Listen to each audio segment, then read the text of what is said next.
In October 2018, an important message was sent out to the international community regarding the climate change response. IPCC, the Intergovernmental Panel on Climate Change, adopted a special report on its 48th session held in Incheon, Korea. The special report, titled Global Warming of 1.5 degrees, is a blueprint in reducing the effects of global warming.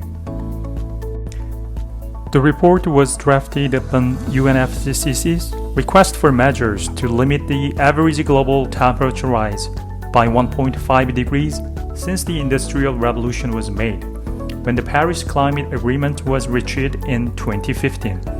IPCC's special report specifies that limiting warming to 1.5 Celsius degree would require unprecedented transitions in all aspects of society. The European Union is most responsive to such kinds of messages. Envisioning to become the first climate-neutral continent, the European Commission set out the European Green Deal in 2019 as its new growth strategy.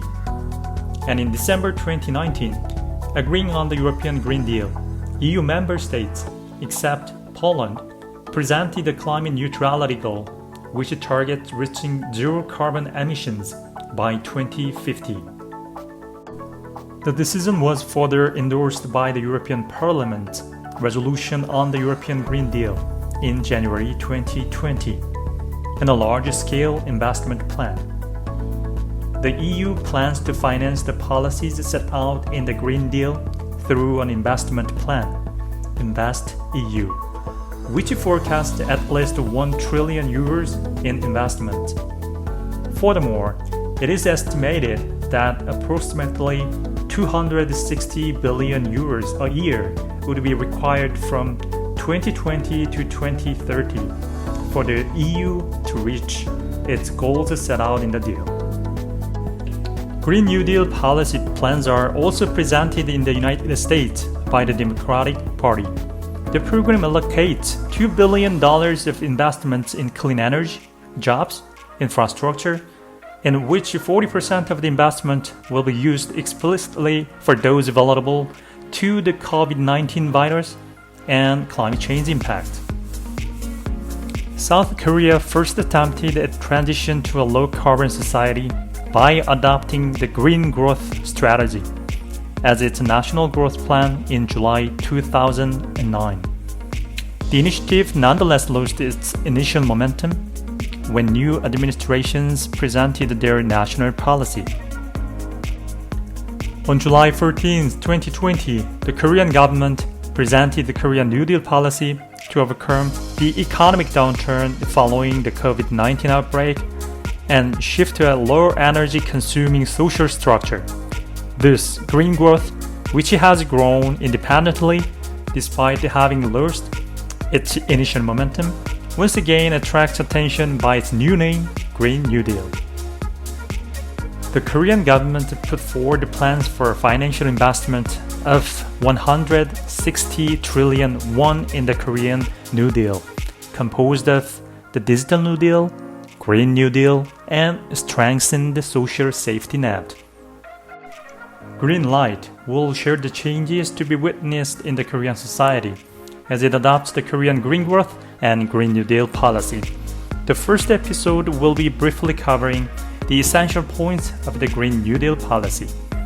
The background and goals of the Korean government's drive for the Green New Deal are as follows. COVID-19 confirmed that tackling climate change and achieving a lower carbon society would require a high degree of urgency, and the ongoing emphasis on the need to change economic and social structure has led communities to pursue a net zero society. The Green New Deal would transit cities and spaces into green living environments, expand low carbon and distributed energy systems while protecting marginalized populations and areas during the transition. The base for an innovative green industry will be found to establish a low-carbon industrial ecosystem and the Green New Deal will be implemented to reach the 2030 greenhouse gas reduction goal and the Renewable Energy 3020 plan. Now, let's introduce to the major points of the Korean Green New Deal. The Korean Green New Deal, in a nutshell, is a policy designed to stimulate the economy by investing 73.4 trillion won, which is equivalent to $62 billion by 2025 in the 8 large-scale programs. First, the Zero Energy Transition of Public Facilities project is a basically green remodeling project that will turn public buildings into eco-friendly and energy-efficient buildings by utilizing renewable energy facilities and high-performance insulators. Second, the Land, Ocean, City Ecosystem Recovery Project will select 25 cities and turn them into customized smart green cities by conducting an overall diagnosis of climate and environmental problems and utilizing environmental and ICT technologies. Third, the project for establishing clean and safe water management system will construct a smart management system that controls the entire process of water supply based on artificial intelligence, ICT, for multi-regional and local water supplies.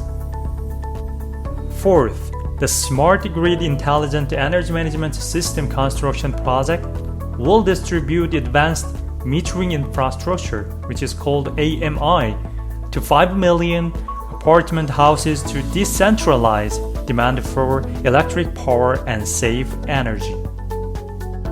Fifth, the project to establish base for the diffusion of and fair transition into renewable energy will conduct measurements of wind conditions and feasibility studies to discover large-scale wind power complex sites and construct test sites.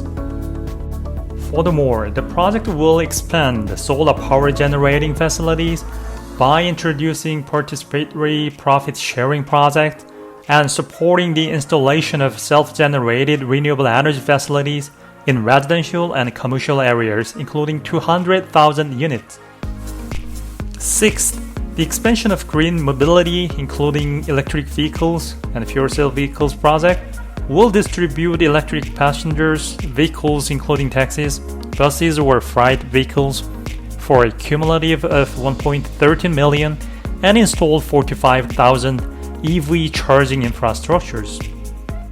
Seventh, the project to foster prospective green leading companies and create low-carbon green industrial complexes will construct local green clusters that support technology development and testing, production and sales in 5 green industries, which are clean air, organic material, hydrothermal energy, future waste resource, and circular economy.